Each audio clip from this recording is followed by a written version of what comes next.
रहीम अस्सलाम वालेकुम वरहमतुल्लाहि वबरकातुहू। क्या हाल है आपके? सब ठीक ठाक हैं? फूड फॉर थॉट पोस्ट बड़ी कमाल है और मैंने कहा यार इसको शेयर करते हैं, इस पर एक वीडियो बनाते हैं और आने वाली नस्लों के लिए जो है ना एक अच्छी चीज़ छोड़ के जाते हैं। खैर हो तो अभी भी यही रहा है, तो अगर हमारे अभी के जो मुसलमान हैं वो भी ये समझ जाएँ तो मेरे ख़्याल से हम लोग ऑटोमेटिकली कामयाबी की तरफ चल पड़ेंगे, दुनिया में भी और आखिरा में भी। तो दिशान गुजर भाई हैं, वो लिखते हैं you can spend ₹1400 on a meal. आप 1400 तो किसी खाने की चीज़ पे इस्तेमाल कर सकते हो या ख़र्च कर सकते हो, बट यू डोंट हैव ₹2 की इंसानियत to put that trash in a dustbin that's next to you. बड़ी सही बात है। और फिर आप कहते हो यार हुक्मरान ऐसे हैं, मुल्क के हालात ख़राब हो रहे हैं, महंगाई ज़्यादा हो रही है, ज़लज़ले आ रहे हैं, तबाही आ रही है। कभी सोचा है आपने? वाकई बड़ी सही बात है ना कि हम बड़ा पैसा लगाते हैं खाने पीने, हम रेस्टोरेंट्स में जाते हैं, ठीक है। अलबत्ता तो मैं रेस्टोरेंट में नहीं आता, मुझे बड़ा बुरा लगता है, मैं घर में ही खाना खाना पसंद करता हूँ फैमिली के साथ, ठीक है। I hate to go to restaurants. हम रेस्टोरेंट जाते हैं, अच्छा खासा खाना खाते हैं, हैवी किस्म का खाना खाते हैं, और जो बच जाता है हम उसको पैक भी नहीं करवाते, क्योंकि हम समझते हैं पैक करवाएंगे तो ये it will be a sort of embarrassment for us ना। वो क्या कहेंगे, होटल वाले क्या सोचेंगे, वेटर क्या सोचेंगे, अगर हमने वेटर को टिप नहीं दी तो वो फिर क्या सोचेंगे।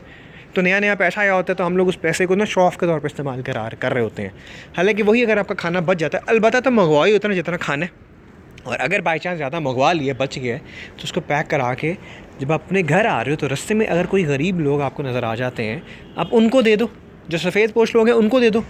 वो जब उस खाने का एक एक लुकमा खाएंगे तो उनके दिल से आपके लिए दुआ निकलेगी। लेकिन ऐसा नहीं हम सोचते। तो उन्होंने बात बड़ी सही लिखी है कि 1400 आप खाने पे तो लगा सकते हो, लेकिन सामने पड़ी हुई डस्टबिन में जाते हो कि आपने गंद जो है ना वो डस्टबिन फेंक के नहीं जाना, फेंक के अपने रास्ते पे ही जाना है, और बाद में ब्लेम करना है, हाय हाय हमारे साथ क्या हो गया, हुक्मरान ऐसे मिल गए, ये मिल गया, वो मिल गया। तो ये सब जो है ना, आप समझ रहे हो, पॉइंट समझ रहे हो? बस अगर समझ गए हो तो फिर इस पर अमल करना शुरू कर दो, ठीक है। और अगर अमल करना शुरू कर दोगे तो आपका ही फ़ायदा होगा, आपकी ही आने वाली नस्लें जो है ना वो संवरेंगी। और अगर नहीं करना तो बगाड़ते रहो। वैसे भी बगाड़ना बहुत आसान है, संवारना बहुत मुश्किल है। संवारना बहुत मुश्किल है भाई, बगाड़ना बहुत आसान है। आजकल हर कोई जैसे कहना है बिगड़ने की तरफ ही जो है गामजन है, सिरातुल मुस्तकीम वाला तो कोई चक्कर ही नहीं है। बस आप समझदार हो। निशान भाई ने भी कोशिश की एक अच्छी बात समझाने की, मैंने भी आगे उसी चीज़ को एलाबोरेट करके थोड़ा डिटेल में समझाने की कोशिश की है। जिनको समझ आ जाएगी उनके लिए दुआ करूँगा, जिनको नहीं आएगी उनके लिए भी दुआ करूँगा।